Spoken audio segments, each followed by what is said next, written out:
And I think like your interview with Ben, you guys kind of summed up the level of win that it was, and yeah, because it applies to COVID or climate, which I think is kind of sad. Just on a side note, where it's like our government is just like, okay, we'll spend some money if humanity's at stake. I mean, if the climate is going to completely collapse, we'll do something. Or I know this pandemic really sucks. If there's a little bit of something we have to do, we'll do that. There's your exemption. We're like, yeah! That's exactly. Well, here's what Dave Dayen says. He says, I don't really see Medicare for All impacted by these changes. Yeah, because you need to make the case that it's connected to COVID. Yeah. So that's it. So you'd have to make the case that if you did a healthcare thing, it was connected to COVID, right? Okay. Yeah, which those are easy dots to connect, but right. Who knows? So here's what she came out. So she retweeted Ryan Grimm. This was not coordinated. So she retweeted Ryan Grimm. She says, one of the first votes I ever cast broke with my party over House rules that strangled transformative legislation for working class people and climate. It was honestly terrifying. The first vote that she cast was for Nancy Pelosi as Speaker, just so you know. The first vote AOC did in Congress was going against her campaign promise to Glenn Greenwald that she would not vote for leadership. She did vote for leadership. She voted for Nancy Pelosi. That was her first act, her first vote. Now, maybe her second vote, she says, one of my first votes. You only get one first. Hey, where's your third first vote? You only get one. One of my first votes? No, you only get one first. And that was for Nancy Pelosi. So then you're following one of the early votes, not first, early votes. She broke with her party, and it was honestly terrifying. Really terrifying? Come on. That you mean doing the thing we sent you to do, the thing that you couldn't wait to do, the thing you said you wanted to cause a ruckus? That she gets health care. That she gets health care for. Now the Congressional Progressive Caucus has pushed these critical rule changes in the House negotiations. I'm grateful for Representative McGovern's leadership. So they're trying to do a head fake. So this is the head fake. Look, this is what we got for our supporting Nancy Pelosi. As we just had Ben Spielberg on, he said that's nothing. That's basically nothing they got. And it is basically nothing. Ryan Grimm's trying to make it sound like it is something. It isn't. But they've got that straight open door policy with AOC to come on their podcast whenever they want. So that's why they do this. But this is crazy. So this is what they're going to try and pull. So tomorrow, AOC is going to stand up and say Nancy Pelosi's name into a camera to vote for her. That's happening. That's what. And then, so here's the bad part. Now, so that's we expected something like this. We expected a bullshit thing like this, and we got it. But here's the part that's in the headline of this video clip. Here's the part that you've been waiting for. She said that, and then she said this. She said, and to be 100% honest, and she put an emoji there, the 100% part, and to be 100% honest. So whenever someone starts off a tweet with, and to be 100% honest, and they make the extra effort to get an emoji in there, you know some bullshit is coming your way. And here it comes. She goes, it was hard during this to be targeted and marred as some sellout enemy of the people over a late tactical disagreement over one floor vote. You mean you couldn't take the heat from a fucking YouTube comedian? This is what the thing that was hard for you? A YouTube comedian yelling in his garage in Pasadena about the thing that you campaigned on? That was what was hard? No, what was hard was that we sniffed you out and we're shining a light on the fact that you're abandoning the people right now. And you're not doing what you can do. And you're lying. You're going against the campaign promise.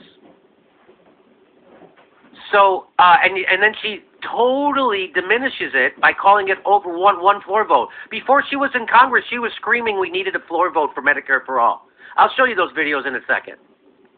But this was her signature issue, and she demanded a vote while she was campaigning. And now that we got it, she goes, it's just a tactical disagreement over one floor vote. Does anyone not see through this? Ryan Grimm doesn't, but does anyone else not see through this? I mean, besides people at the Intercept. But everybody else does, right? Right? Yeah, it's clear. Here it comes. Here comes the big part. She says, also a bummer to see figures excuse comments like F her and F anyone who protects her. That's not tone, that's violence. She's equating speech with violence. Someone saying F off or F her, she's saying that's violence. And let me just say, I get called all kinds of things all the time, every day. They impugn my character. They say I'm taking money from foreign dictators. They say I'm a right-winger. They say I'm this. They say I'm a... They say every unbelievably horrible thing. They put my house in a paper. They tweet that out. What else? What haven't they done to me? And I'm not an elected official. I'm just a YouTube host. I have no power. Ben Dixon said he's going to meet him in any place, anytime, anywhere. Ben Dixon says straight up he's going to fight him. Someone said F off to a congressperson? You told me to fuck off? How dare you? And you're going to call that violence? You know what that does? That demeans people who are actually victims of actual violence.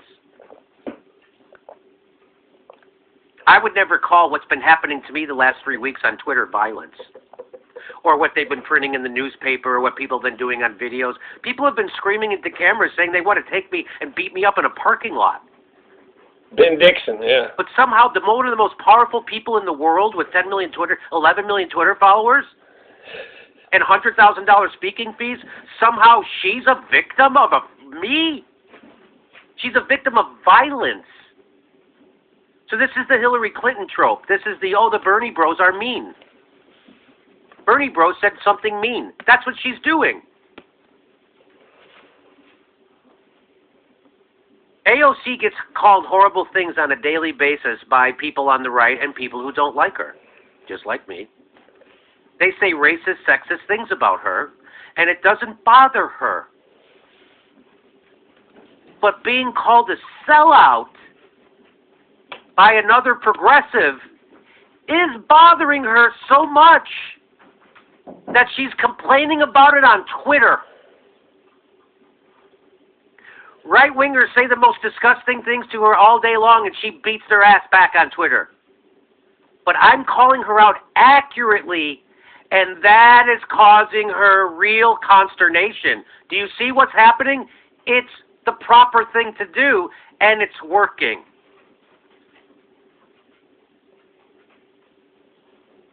Maybe being called a sellout is bothering her to the point that she's now complaining about it on Twitter. Maybe, just maybe, that's because she knows #ForceTheVote is the right thing to do, and she has a bit of a guilty conscience.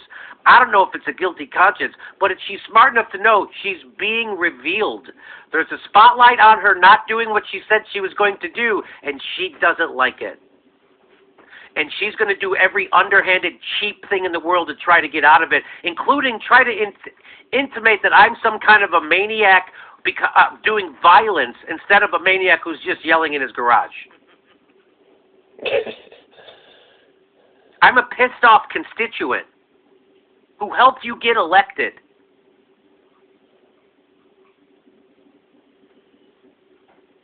That's what I am. And if you can't take swear words, well, here's what I say. Translation, I'm not voting for Nancy Pelosi again without doing what I repeatedly promised to. Wait a minute. I misread that. Translation, I'm voting for Nancy Pelosi again without doing what I repeatedly promised I'd do. Fight for Medicare for all and force the vote. There will never be a better time to do this. I know it's immoral to not leverage power in this historic moment. Too bad Bernie bros are mean. And do you want to know how I know that this is bullshit garbage and that she's lying? She's not just gaslighting. She's lying. To get out of this. Because they got caught having no strategy. And they got caught not rolling over for the establishment again. They got caught. And so that's why she's doing this underhanded, creepy shit.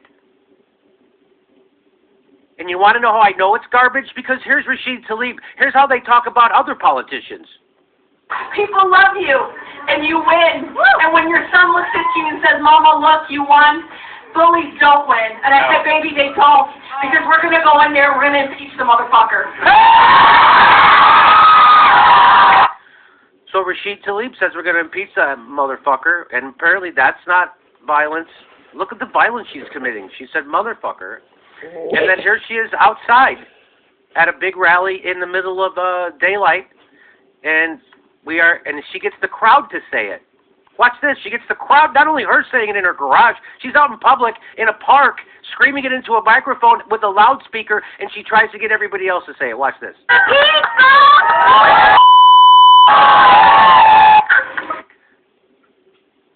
Impeach the MF. There it is. And I don't have a problem with that, by the way. They could do that all day long. I don't care. I don't have a problem with that. You call the most powerful guy in the country an MFer?